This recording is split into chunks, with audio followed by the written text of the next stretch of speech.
3, 2. Are you ready? Oh, for fuck's sake, Fuck's yes! sake. Jesus wept. You said 3, 2, so I clapped. And then you started scratching your nose. Right. 3, 2, 1. On. Right. It's great. I'm not going to look at you. It's because it's the fucking visual delay that I've got. Yes. I'm watching you clap your hands. Right, yeah. Okay, go on. It's the delay. Right. Just go on 1. Yeah. When I say 1, right. clap. Right. Right, okay. 3, 2, 1. There we go. Right. It'll do.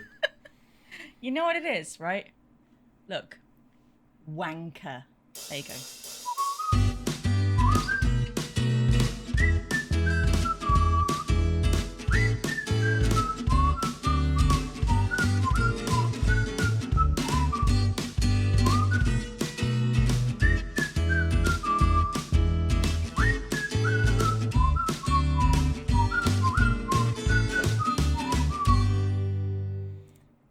Hello and welcome all into the MO podcast. As always, you're here with me, Conservation. And me, Andrea. And today we are going to be covering the Ossett murder. I don't know this one. Well, I'm sure there's been more than one murders in Ossett, but I would have to say this is the most famous. Well-known one, yeah. Well, okay, yeah, so I still don't know. Yeah, maybe not infamous. We'll go with that one. So, Michael Taylor was found naked and covered in blood in the residential area of the market town of Ossett in Yorkshire by a policeman who was investigating a domestic disturbance. Now, the policeman was very surprised, but apparently not as much as Taylor, who claimed insanity at his trial and he didn't know what had happened. But he killed his wife. And his dog.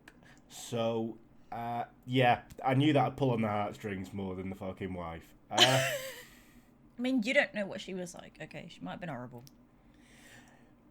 I don't think anyone comes out of this as great, to be quite honest with you. And I'm not, no disrespect to anyone, maybe a few people in this, but maybe everyone except the dog. Yeah, I mean, because of the circumstances of Michael's wife's death, this could have been a dark episode, but it's to do with religion, so we're just gonna laugh at them. So, Michael Taylor was born in 1944, and by his mid-20s, he had suffered several back injuries that meant he couldn't work for long periods of time. But by the early 70s, he was married and he had 5 children. So, back wasn't hurting that much, was it? Exactly. On his downtime, he put in a lot of work. He was a local butcher. And other than falling prey to bouts of depression, he was said to be quite an affable man who was generally kind and mild-mannered. Now, his bouts of depression would cause some of his friends and family some concern because sometimes he withdrew into himself and he didn't communicate with them, which, if anyone suffered from depression, that is kind of what it is. You just withdraw into yourself. So it wasn't any rage-inducing stuff that was going on at this time. But the 70s, they were a time of change, especially in Yorkshire. And to most people who live in Yorkshire, they think the 70s haven't ended yet. Yeah, just drive through any. That's not always a bad thing, okay? Not being funny, but 2020, 2021 and 2022 have absolutely sucked big dog balls. Yeah, to be honest with you, I prefer to live in the past than live in this dystopian future that we have. But a lot of clubs sprung up in Leeds and Sheffield, and the youth of that time would go there and have fun. But on the flip side to this, a lot of the older generation were still stuck in the kind of mindset of we're a mining county. We've got working class people here. We don't want to be doing that newfangled dancing and all that. We like our folk dancing with club feet. Exactly, yeah. And unfortunately, he weren't there. But unfortunately, For more info, watch our last episode. yeah. So unfortunately for this older generation, Margaret Thatcher was yet to be elevated to the level of Prime Minister, and she would gut Yorkshire and the mining towns. So they really didn't realise that the devil was just round the corner. And it kind of was, in a way, in Ossett as well. Now, Michael wasn't really religious, but he got talked into going to church because, obviously, Jeebus would heal his depression. That's how it works. So eventually he buckled and he joined Galbert Christian Fellowship Group. Now, obviously, not a mainstream group, so you may be able to guess what's going to happen coming up. Yep. Now, his wife Christine joined him going to church because she thought this would help their relationship. They've got 5 kids. I mean, doesn't seem to be that bad a relationship going on. No. There's already a house full of sin going on right now. Exactly. So maybe she just joined him just to try and cleanse her soul. But after the first meeting that Michael went to, he was so impressed by the church's approach to religion that they started going every week.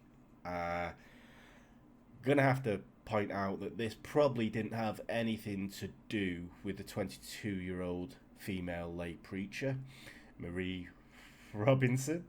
But I use the word lay preacher here because guess what's gonna happen in Michael's head? So basically they started going every week, Michael and Christine, and they started doing all the after church interactions that they have, like car boot sales, cake days, whatever the fuck. They all do. Why is a car boot sale synonymous with after church? I don't know. They just... It's one of them, innit? I don't know, is it? So... What weird church were you part of? The Church of the Holy Jesus Car Boot. Very common around this Obviously. area. I think you should start it. So, basically, Michael started spending a lot of time at these after-church activities, and so did Marie Robinson. Now, Christine confronted Michael about the amount of time they were spending together, and Michael just dismissed it. Now, this is where it gets a little bit weird, because they would start doing the after-church congregations round at each other's houses. So a group of them would all go around to each other's houses and discuss the Bible, discuss Jeebus, discuss car boots. Church house party. Yeah, I don't know what they did, but on many occasions... I bet I do. Yeah.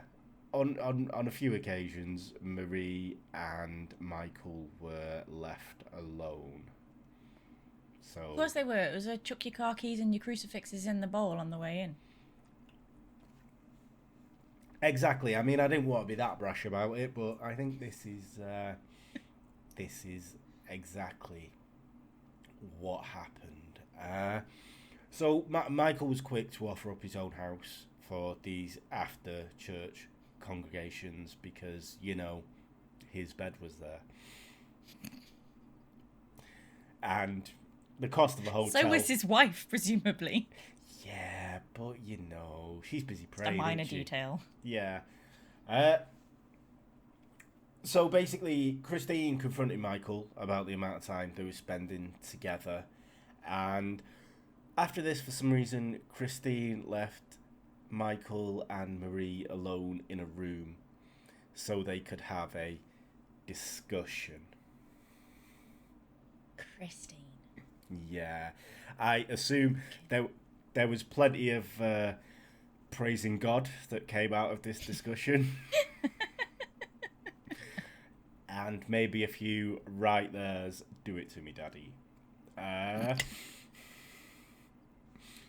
So basically, after this discussion, Michael and Marie rejoined the congregation that was in the main front room, and Marie claimed a victory for the Lord because she had been able to rebuff his advances. They weren't forward, they weren't backward in coming forward. Basically, they basically said, like Marie said, yeah, he did come on to me, but because of the power of Christ, I said no. As opposed to, because I just don't really fancy him. Yeah. And like, how much of a chick magnet was he, by the way? Have we got any pictures of him? I will pass judgment on this. I will be putting some up, but he was a typical 70s butcher. I mean, so, yeah. I don't know how much... 70s butchers. I mean, you've not seen some of them. Oof. I've seen Ron Jeremy, and I just always think of that if I think of a 70s butcher. Like in his later years, you know. Very true, very true. Is he still bobbing around?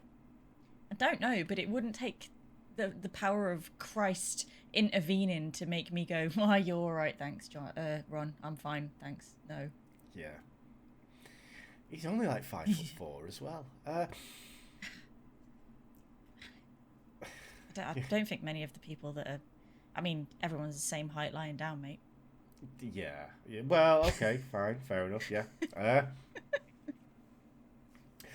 So basically, this was maybe a public humiliation for Michael, and maybe it led to his complete mental breakdown.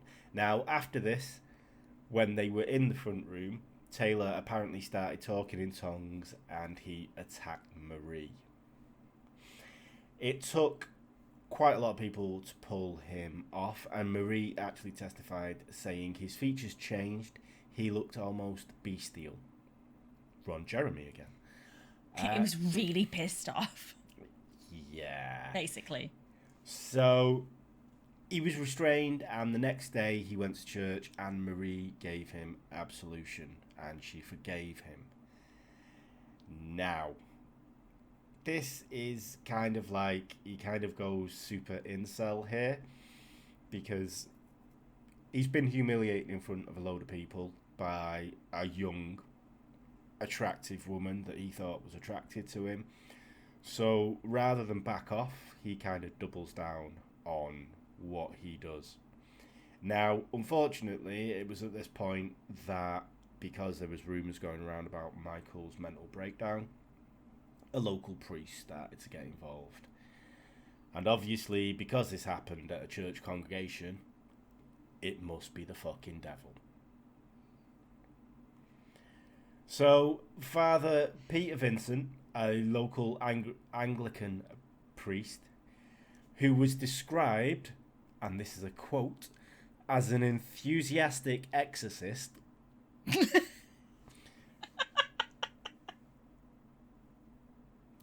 You know, what is the alternative? A bored exorcist. You know, I mean, now Christ compels you. Yeah, fucking just fuck off. Come on, I've got bridge. I'm bored of this. I love that, an enthusiast. I've never done this before, but I'm gonna give it a try. Yeah, the power of Christ compels you. Jump in with both feet. Don't even know what to do, but fuck it, I will try. Did the same course as Ed Warren. I'll be fine. Yeah, I mean, same course as you probably. But exactly, that's the thing. I mean, I've dabbled, and I wouldn't call myself enthusiastic about it, but apparently some people liked it. I love that terminology, dabbled. A 30-minute course online does not classify as dabbled. Hey, I read that book that you bought me. And you've never had to put it in practice. Yeah, but I know how to bless water now, so... If anyone's But you're out not there... a priest. Don't need... The woman that wrote it weren't a priest. She was enthusiastic. I don't know that you can just bless water yourself, can you? Apparently you can, because there's... Yeah, if you read that book, apparently you can. But then what's the point of getting a priest in? Do it all yourself. Yeah. I mean, you could do. Yeah. So, maybe you can. And but if anyone's out there and needs an exorcism, I will happily do it. I won't be enthusiastic about it because, you know... You'll be bored, exorcist. I won't be bored, but, like, if you, like... Be clamming for the next can, food. man. Well, yeah, Be exactly. like, pubs down the road. How long is this going to take? Some exorcisms take like days. There's no way you would do that. You would get well bored. Yeah. Oh, I'll be very drunk by the end of it. Just bring a case in with me. All right, that's mine. That's my blessed water. God is going to be okay with that. I've blessed What is this Stella carbonated myself. yellow holy water? It's got Stella written on the side. That's like God brewed them. I'll be honest with you.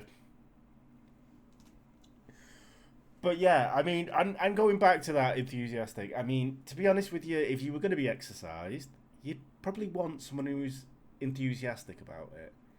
But you'd also probably want someone who was a professional, not just a hobbyist. Yes. Which is where I think Peter Vincent kind of falls down, because I don't think he was a professional. And certainly, after what happened to him, I don't think he was, like, the church gave him the go-ahead to do this, but here we go. Now, Father Peter Vincent, as any nosy fucking neighbour, crowbarred his way into the Taylors' lives. And when Christine suggested that maybe they should look after Taylor's mental health, take time away from this brainwashing cult-like church, Vincent insisted that Taylor needed an exorcism.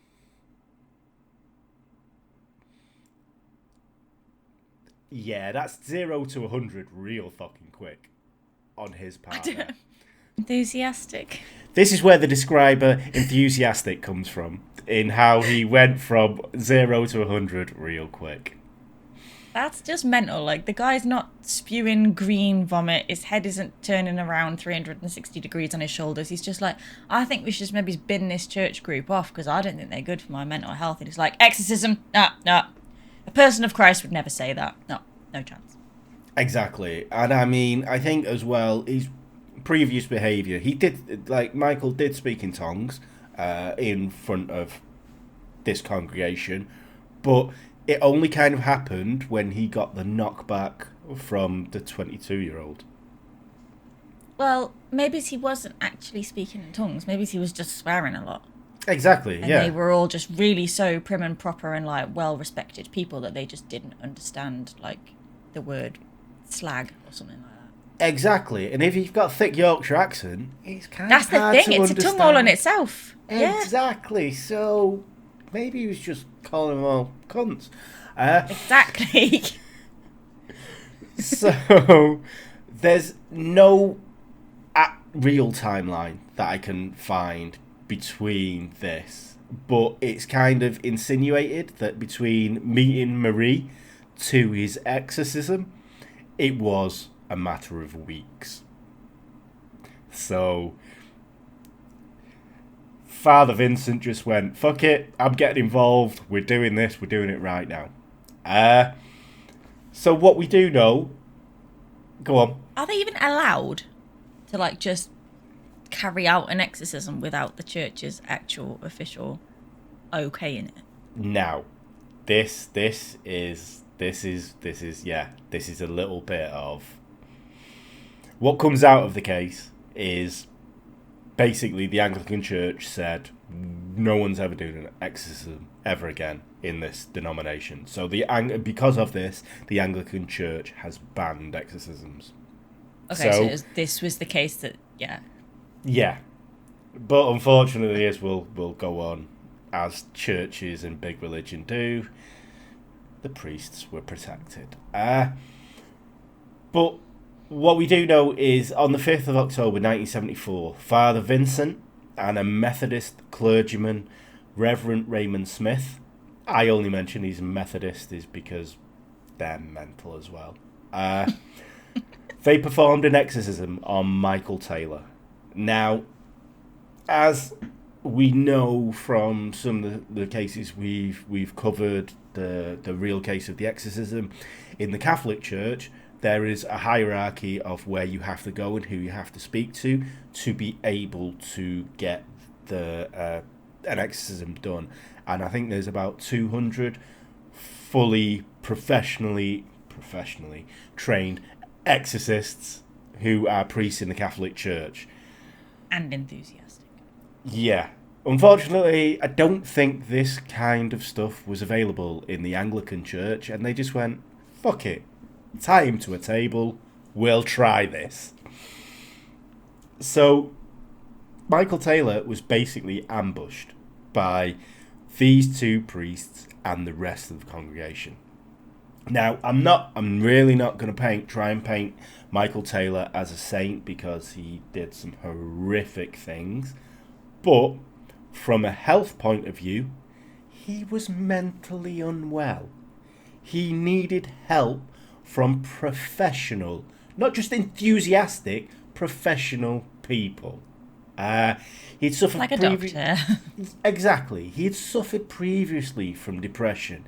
He thought he had a chance with a younger woman and was rebuffed in front of people who he thought were his peers and his friends. He was just shot down in the middle of everyone. Now, he was an older man. He should have got over it, but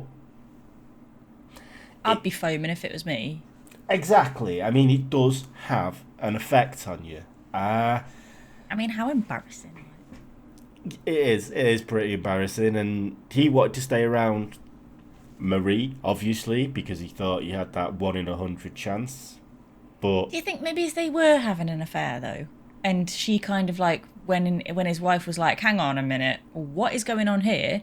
That Marie was like, we've been found out, right? I'm breaking up with you, sorry, but I can't do this no more. And that's after she's already like gone down the route of having an affair and breaking his heart. So Marie claimed in court that they didn't have an affair. Yeah, well, you would, wouldn't you? Exactly. After everything that happened, you would go, nothing to do with that. Fuck this shit. Exactly. And you'd walk away. Yeah. But there were times when they were on their own and she maybe wanted to impress people. She was young, she was naive, I don't know. I'm not saying whether she did or she didn't, but she fucking did. I mean, it would make you so much angrier though, like not obviously not justifying anything that he did, but if I was really emotionally attached to somebody and I thought, actually, I'm pretty obsessed with this person, I actually think I'm falling in love with them, and I think that they feel the same way about me, and then they suddenly kind of go, nah, I'm binning you off, I'll break your heart. And in front of everybody, basically, like, no, she came on to me like the tramp that she is, but I was just like, no, you are not my type, bitch. In front of all my friends and everyone I knew, I would be absolutely stunting. I would probably take a machete there and then. Exactly, and then you couple that with the fact that he has he's got a history of depression. Mm-hmm. It kind of I can see how he was pissed off with this. You would just be fuming, wouldn't you? It's just that's normal. Yeah. She's humiliated him in front of everybody, basically. Yeah, exactly. And I mean, so when they were doing this exorcism, Taylor was forcibly tied down. He didn't want anything to do with this exorcism. He was forcibly tied down, and He started attacking people when they approached him to tie him down, which, again, a normal reaction. And after he was tied down, he began to growl and spit at the congregation. Still understandable. Okay. Reasonable. Mm-hmm. Yeah. He was doused in holy water. He was verbally and physically abused. He was forced to confess to sins that he hadn't even done. And this went on for 7 hours. So they were basically saying, "You fuck." It's like an old school fucking Scotland Yard interrogation. You fucking did it, you slag. Yeah, exactly. Like a bloody 1800s witch hunt or something. Exactly, and I mean, this kind of abuse is, as we talked about, the CIA. You know, this is their standard operating procedure. But it's torture, basically, isn't it? Exactly. But this was probably never seen before this time in the East Riding of Yorkshire. But so now, after 7 hours, the poor priests and the congregation, they were getting a little bit tired after all this. I mean, Taylor's probably fucking fine with it. He's like, I could go for another 7 hours. Come on. Break me! Yeah. So they decided to call this exorcism to a halt. Now, at this point, the priests are claimed to have got rid of 40 demons. Now, these demons included... How do they know? They fucking make it up, don't they? Well, clearly they do, but I mean, like, yes. Oh, there's one, there's another. Who's keep coming back? Can we start a bar chart, please? Oh, wait until you hear the demons that they've got rid of. So they got rid of blasphemy, lewdness, and bestiality. But Taylor did have 3 remaining inside. Now, the 3 that were remaining inside, and when they decided to take a break and send Taylor home, they thought that the demons that were residing inside him were I know where this is going. Insanity, murder, and violence. Yeah, send him away. We'll carry on with this tomorrow. Are you sure? He looks a bit angry. Like, if we're going to untie him, it's all just hell not going to break. Nah, it'd be fine. The thing is as well, if you're these priests, you'd be going, no, we got rid of violence, insanity, and fucking murder. We got rid of them. We left in blasphemy, lewdness, and bestiality. Because who gives a fuck if he goes home and fucks a dog, or he says rude words, or calls God a prick? Has a wank and says fuck, yeah. Exactly. Who cares about that? But they went, nah, we've left them 3 inside him. So if he goes off and does anything, nothing to do with us. But no. So they sent Even if they hadn't, like, even if they'd said, like, the demons that are left are whatever, the demon of wanting to eat copious amounts of jelly and angel delight or whatever, right? This guy has been tied down to a table for 7 hours. He could have the demons of sunshine and rainbows and fluffy kitties inside him left, and he's still going to be foaming at these people that have just tied him down for 7 hours. Exactly, yeah. I don't think these priests were very good at reading the room. I don't think they were very good in general, but I don't think they were good in reading the room. You don't have to have demons to be pissed off at somebody that's duct taped you to a table and shouted abuse at you for 7 hours. Yeah. And I mean, even if they wanted to take a break, leave him fucking taped to the table. If you think he has got these 3 demons left inside him, just give him a little pot noodle, give him some water, and go, we'll be back in a few hours. We're just getting our heads down. You stay here because you're fucking mental, son. Yes. But no, they released him and said, off you pop, you go home, get your head down with your wife, Christine, and come back tomorrow. I know what they thought was going to happen. I really don't. I mean, well, if I had to give you one guess at what happens next, what would that be? He just went on a rampage, just killing people. Or he did. A person. He really fucking did. Which is completely understandable. I mean, murder is wrong. Of course it's wrong. But if you are going to be pissed off at these people, you are going to get back at them. Yeah. So the Taylors went home, and Michael Taylor brutally murdered his wife and pet dog. Now, luckily, the only saving grace was that their 5 children were staying at the grandparents', so they didn't have to suffer the horror that Christine and the poodle went through. Now, it gets a bit grim here because I'm just going to describe kind of what happens, so if you want to skip on for a minute or so, I won't blame you. You should put timestamps in, shouldn't you? Yeah, maybe I will. The gory actually. bit. Yeah, just rank. Move on. Yeah.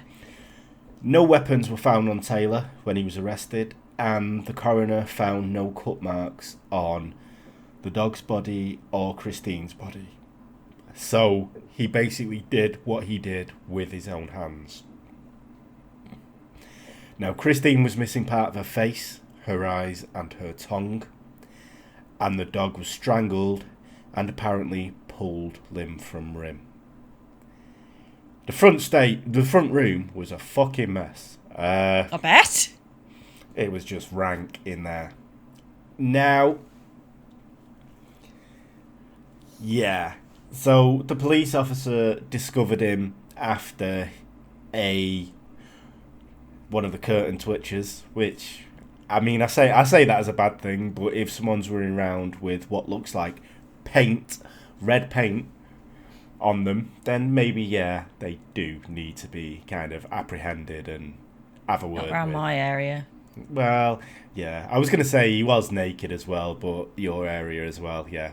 Exactly. See, you'd be looking out the window, you'd be like, oh, the nutter from next door's running his tackle out down the street again. Standard. So, Taylor was arrested and he was put on trial. Now, he was acquitted by reason of insanity. He only served 4 years in a mental hospital. So he is, I believe he's still alive today, actually. Bobbing about. He claimed in his interrogation that he'd been primed for murder by the congregation. He also yeah, you said, don't say. Yeah, exactly. I mean, yeah. There should be more people than Michael Taylor on charges for this murder. But he also stated that they tried to bring me peace of mind, but they filled me with the devil. Which, yeah, he was very pissed off. So They broke him, well and truly. I don't know what they were expecting was going to happen. yeah. The prick who was the priest, Vincent, he took no blame. And he actually doubled down on the fact that he thought Taylor was infested by demons. And as all them big religions do, they protected him. They didn't get... but they did get rid of exorcisms from their syllabus. Now, the equally prick, the Reverend Smith, decided after the fact that this was a bad idea. And he claimed that he told Christine to get Taylor to a doctor. This is a terrible idea. Yeah, no shit. Yeah, this was after sitting in on an exorcism in where someone was tied to a table and physically and verbally abused. I mean, yeah. God. So nobody else got charged for anything. I think Marie moved out of the area shortly afterwards, obviously, as you would. She claimed on record that her and Michael Taylor never had an affair. They never did anything, but obviously you would, wouldn't you? Really? Yes. I mean, I just think for them to have not had an affair, his reaction was a little bit extreme. Yeah. You know, instead of kind of, if nothing had happened and he was just a bit like, oh, she's a bit of all right, and then nothing happened and she kind of went, well, actually, yeah, I know you fancy me, but you're not my type, I would just be like, well, then your loss. And if she said it in front of like the whole of my group, I'd be like, I didn't fancy her anyway, so Yeah. I don't really see what the problem is. Yeah. So I mean, especially if he was sticking his dick in it, and she said that in front of everyone, that would be crushing, because it was like, you've already been doing stuff in that Yes. back room like 5 minutes ago, Yes. and now you're Exactly. coming But out if here nothing doing this. happened, then you haven't really. You're just like, what are you saying? I've never. I think you're rancid. Actually, you crazy cow. Yeah, You know. yeah. You. Yeah. Even if you are suffering from mental health issues, like, you wouldn't, if you weren't doing something with someone, then it'd be like, yeah, of course, we weren't doing anything. Like, I'm married. Why would I try and do that? I've got 5 kids and a bad back. I mean, I'm done with all that kind of Yes. stuff. Exactly. So I think this is kind of like, I think maybe he was the first kind of. Well, I mean, I don't know. I think this is manipulation of someone who is very, very ill, and he was used for people to get their own way and higher standing within the society. Unfortunately, well, yeah, unfortunately it fucked up, and Christine Taylor died from it. But I think there should have been more people on the stand with Michael Taylor, because this is like cult activity. I mean, we on the Dark Yeah. Channel we talked about how the Anthill kids and how they were manipulated. I think this is someone that was manipulated Yeah. by Marie should people have gone down for that. Like. who wanted to follow, but none of them wanted to get their hands dirty. But again, because it was, I think because it was in the 70s, I think it they just thought he was, oh my god, he's mental. I don't think they thought about the church influence on him. I just think they thought, you've had these problems in the past. Oh, you were a ticking time bomb. Off you go. Yeah. But yeah, I mean, and to be honest with you, I'd love to say that's where it ends for Michael Taylor, but in 2005, he was arrested for inappropriately touching a teenage girl. So maybe, Okay. Yeah. yeah, maybe. And you know what? While he was in custody on charges of this, he magically got possessed again. Oh, how convenient. Yeah. So it's like at the time, it's like keeping that one in the back pocket just in case I ever have to need an excuse. Yeah. So I don't he feel did sorry go for through him some. anymore. He did go through some stuff, but he was a fucking nonce. So Yeah, I don't feel sorry for him anymore. yeah. Oh, but maybe because of what he went through, changed him mentally, and maybe. But he's still a fucking nonce, and he shouldn't have been the only one on trial. No, he shouldn't have been. Yeah. But that. Yeah. I have a question. Go on. You might not be able to answer it, but it's been Oh, playing on my... yeah, of course. Yeah, I amazed when you said I have a question, and I was like, "Fucking hell, what is this?" But I haven't got answers now. Okay, come on. Okay. How do you pull somebody's face off with your bare hands? Ask Michael Taylor. You're asking the wrong person here. Do you have his email address? Yeah. Because I'm just intrigued. Like, you can kind of just, like, even pulling, it's like, I'm pulling quite hard. I'll have a bruise on my cheek later. But it's not, the skin's not tearing. It's quite stretchy, you know?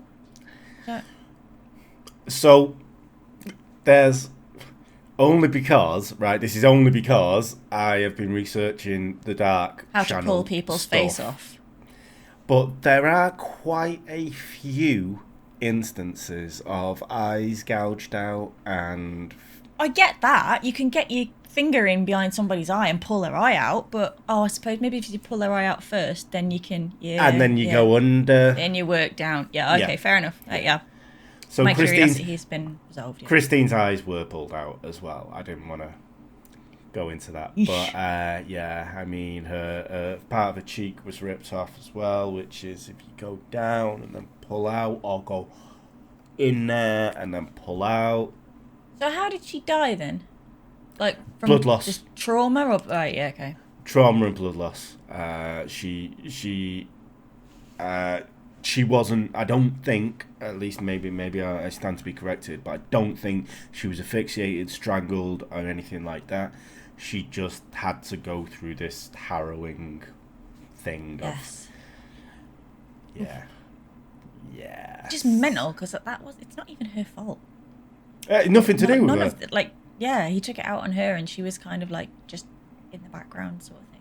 Like, if she'd have kind of gone nuts at him and ranted and raved and hit him with a, cleaver or something for what she thought was having an affair, fair enough, he's got a bit of grounds to, be angry at her, but she was like, yeah, okay, so you say you're not having an affair, cool.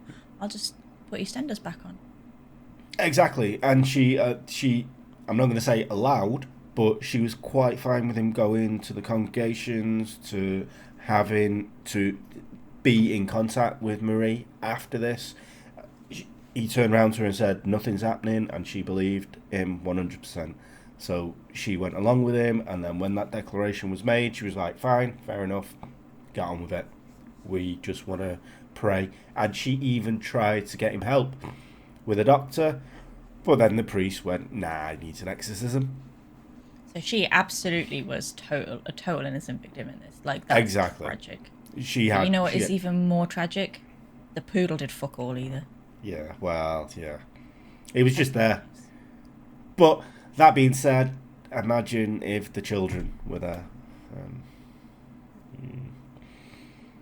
It's a good job they were staying at Granny's. I don't have kids, so I have pets, so I relate to that more. Yeah, I know. We're very well aware. People who watch this are very well aware of how much you consider pets above humans. I do. Yes. Animals don't know evil. I mean, there's no evil animals. Animals do things for survival. They don't do things just because they feel like being pissed off with somebody for the crack. Pet Cemetery. That was an evil fucking cat. Pet Cemetery doesn't count. No. Besides, you'd be pissed off instincts. As well if you were dead and you got resurrected as a zombie cat. Okay, you'd be a little bit pissed off. You'd be like, this smell is following me around everywhere and it's driving me insane. You really would. It was like I was having a lovely sleep, and now I stink.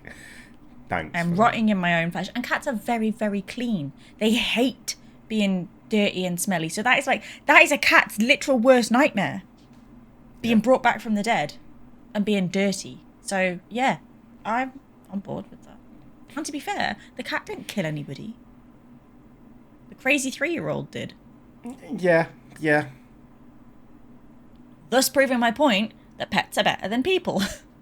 Very true. Very true. We've come full circle on that one, and I stand to be corrected, said the man in the orthopaedic shoe. So on that bombshell, this has been the MO podcast with me, Consummation Sant. And me, Atreya. Thank you all so much for joining us, and we shall see you next time. Bye. The MO podcast. The MO podcast. The MO podcast. The MO podcast.